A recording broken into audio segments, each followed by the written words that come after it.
मित्रांनो, जर आपल्याला कॉन्व्होकेशन फॉर्म भरायचा असेल तर आपल्याला जावं लागेल unipune.ac.in या वेबसाईटवर जाऊन आपल्याला अशी ती वेबसाईट ओपन होईल. मग इथे बघा ॲडमिशन, एक्झामिनेशन असे जे आपल्याला सेक्शन दिलेले आहेत त्यामध्ये आपल्याला इथे सर्टिफिकेट सेक्शनमध्ये जाऊन इथे क्लिक करायचं आहे.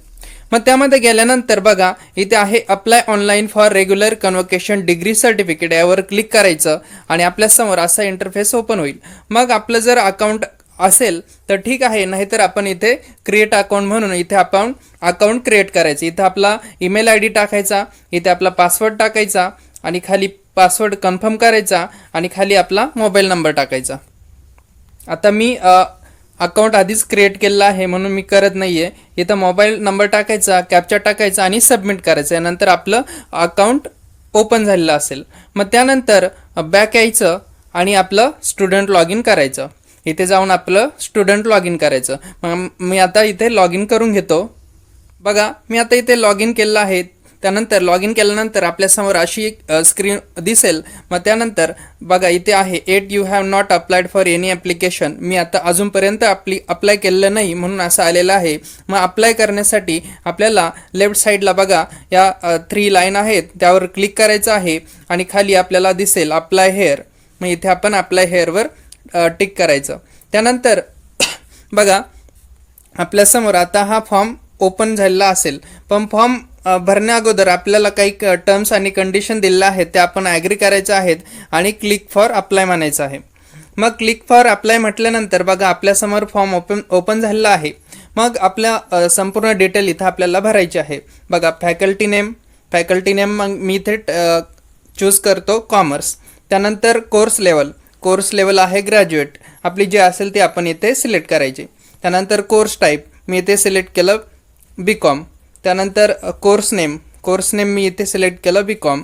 त्यानंतर एक्सटर्नल इथे एक्झाम पॅटर्न आपल्याला सिलेक्ट करायचा आहे. आपण एक्सटर्नल आहोत की इंटरनल आहोत. मग बॅचलर ऑफ कॉमर्स मी इथे सिलेक्ट केलं आणि खाली आहे स्पेशल सब्जेक्ट आपला काय आहे तो आपण इथे सिलेक्ट करायचा. मग मी इथे सिलेक्ट केला कॉस्ट अँड वर्क्स अकाउंट आणि खाली दिलेला आहे PRN नंबर. मग आपला मार्कशीटवर जो PRN नंबर आहे तो आपण इथे फिल करायचा. त्यानंतर मार्कशीटवरचाच सीट नंबर आपण इथे फिल करायचा आणि बघा तो सीट नंबर फिल केल्यानंतर आपल्याला इथे दिलेला आहे एक्झामिनेशन सेशन मंथ. मग आपण ज्या महिन्यामध्ये एक्झाम दिल्या असेल तर तो महिना इथे आपण टाकायचा. खाली एक्झामिनेशन सेशन इयर आणि तो वर्ष टाकायचा. खाली आपल्याला काय ग्रेड मिळाली आहे ते टाकायचं आणि आपल्याला आपलं जे मार्कशीट आहे ते आपण इथे अपलोड करायचं. ते मार्कशीट अपलोड करताना ते PDF मध्येच असलं पाहिजे आणि 400 KB आत त्याची साईज असली पाहिजे. मग त्यानंतर पुढे जाऊन आपल्याला आहे कॉलेज पुनकोड. इथे आपण कॉलेज पुनकोड इथे टाईप करायचा. खाली कॉलेज एक्झाम कोड टाईप करायचा आणि त्यानंतर काही बेसिक डिटेल आपल्याला इथे भरायचे आहेत.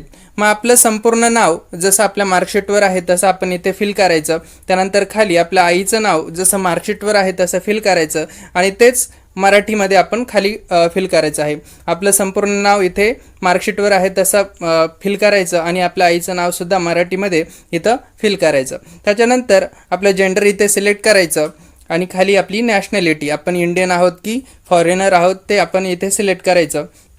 त्यानंतर ॲड्रेस फॉर कम्युनिकेशन. मग इथे आपला ॲड्रेस आपण इथे टाईप करायचा. मग इथे मी पहिला आहे स्टेट मग इथे मी सिलेक्ट केलं महाराष्ट्र. त्यानंतर डिस्ट्रिक्ट सिलेक्ट करायचं, मी इथे सिलेक्ट केलं. त्यानंतर तालुका सिलेक्ट करायचा. त्यानंतर आपलं गाव काय आहे ते आपण इथे टाईप करायचं. आपलं गाव इथे टाईप करायचं.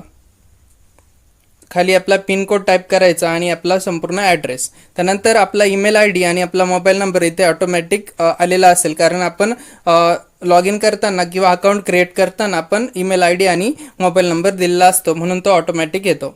त्यानंतर आपण आता कॅशमध्ये पेमेंट करणार आहोत की बँकमध्ये, मग ते आपण इथे सिलेक्ट करायचं. Select mode of payment. मग इथे आपण सिलेक्ट केलं ऑनलाईन म्हणजे बँक थ्रू आणि आपण मग ते सिलेक्ट केल्यानंतर आपण सबमिट म्हणायचं आणि सबमिट म्हटल्यानंतर पुढे जो इंटरफेस ओपन होईल त्यावर दिसेल की आपली भरलेली माहिती बरोबर आहे की नाही ते कन्फर्म करा आणि आपण तिथे कन्फर्म म्हणायचं आणि आपलं पेमेंट करायचं. पेमेंट केल्यानंतर आपल्यासमोर एक PDF जनरेट होईल, जी ॲक्नॉलेजमेंट असेल, रिसिट असेल ती जनरेट होईल आणि अशा रीतीने आपला कन्व्होकेशन फॉर्म भरला गेलेला असेल आणि त्यानंतर तो भरल्यानंतर आपल्याला काही दिवसातच आपलं कन्व्होकेशन सर्टिफिकेट मिळेल. धन्यवाद. थँक्यू.